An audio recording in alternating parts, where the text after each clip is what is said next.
Now, one can imagine, can't you, that this was not an intentional attack by Russia. One would hope not. Well, but that's no excuse, is it? They've still launched missiles and, it seems, killed people, killed civilians in Poland. This obviously happening right when the G20 is meeting. So lots of NATO members all in that room in Bali together, I imagine trying to frantically work out exactly what happened. Russia also there, Lavrov representing Russia in Bali. And I imagine we will see a united response among those NATO members later today, and a very, very, very tough response. Here with me in the studio, our friends are Kate Ferguson of The Sun and Paul Waugh of the newspaper, and of course you. Very keen to hear your thoughts this evening, as ever. And this evening, of course, well, we open the programme as the news breaks. Well, the serious news, the potentially enormously consequential news of Russian missiles having landed on NATO territory. This during a day of widespread airstrikes on Ukraine, including targets such as Kyiv and other towns and cities across Ukraine. But just in the last 10 minutes or so, the news has begun to break on social media that missiles, one report says a number of missiles plural, have landed in Poland, and 2 people are reported to have been killed. Now, we await further confirmation and further details of that report. But I suppose the importance of that development, it speaks for itself. Poland is a member of NATO. Under the NATO Charter, Article 5 of the NATO Charter, an attack on one NATO member counts as an attack on all NATO members and represents pretty much an automatic trigger for war between NATO and the aggressor. As I say, the seriousness of this development goes without saying. There will be efforts now underway, one imagines frantically underway, to establish, were these missile strikes an accident? Were these missiles weapons that strayed off course? Is there an explanation for this? An innocent explanation, if innocent is the word that can be used, but one could pull back from a possible very serious escalation. Let's get the thoughts now as we wait for further developments in this story from Kate Ferguson from The Sun and Paul Waugh of the Kate, what are you thinking? Yeah, so it seems that multiple missiles have struck this village in Poland near the Ukrainian border. Now, one can imagine, can't you, that this was not an intentional attack by Russia. One would hope not. Well, but that's no excuse, is it? They've still launched missiles and, it seems, killed people, killed civilians in Poland.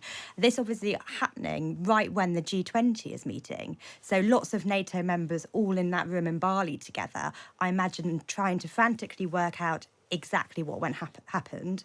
Russia also there, Lavrov representing Russia in Bali. And I imagine we will see a united response among those NATO members later today, and a very, very, very tough response. I imagine that obviously there's an issue, isn't there, about Article 5 collective defence.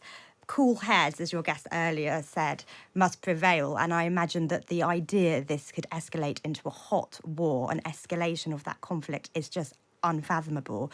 But you would expect, wouldn't you, that they would escalate this, maybe sending more arms to Ukraine, some kind of tough, hard, united approach from NATO members. I mean, I'm sure you're absolutely right about that, Kate, that the news of these missile strikes, whether accidental, and one hopes, I don't think we can quite say assumes at this stage, but the idea of a deliberate strike on Poland has such ramifications that your presumption would be there is less than a deliberate intention behind these strikes.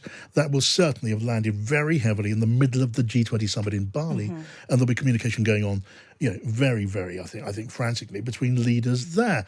Contact with Russia, no doubt there, but also Russia and the Kremlin. Washington involved, NATO in Brussels involved, other national leaders eager to get whatever news is possible.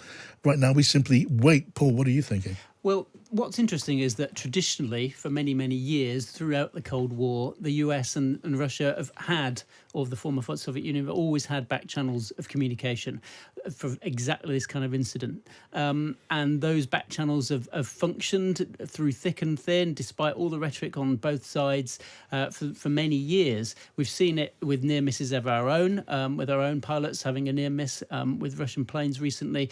It happened with Turkish planes and Russian planes.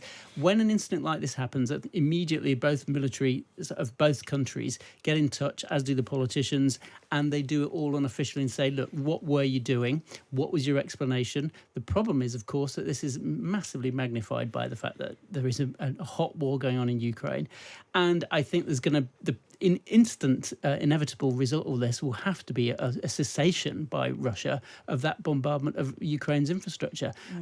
Let's hope that that's the immediate impact, because if Russia continues to do this, then who knows what NATO's response is going to be. Well, if this is to continue, then it would be because it's meant to continue, and then you have automatic escalation. I was saying earlier on, Paul and Kate, on the programme, that the director of the CIA is authoritatively reported to have been in contact with the Kremlin, because those lines of communication, they are pretty constant, and that would mean the intelligence communities on both sides will have some way of communicating. Certainly the highest level of military command are in contact, and this is almost aside from the role of the leader, of Vladimir Putin. So the military establishment, the intelligence community can keep some means of sort of mutual understanding in play, however bad things seem, even at the highest level of politics.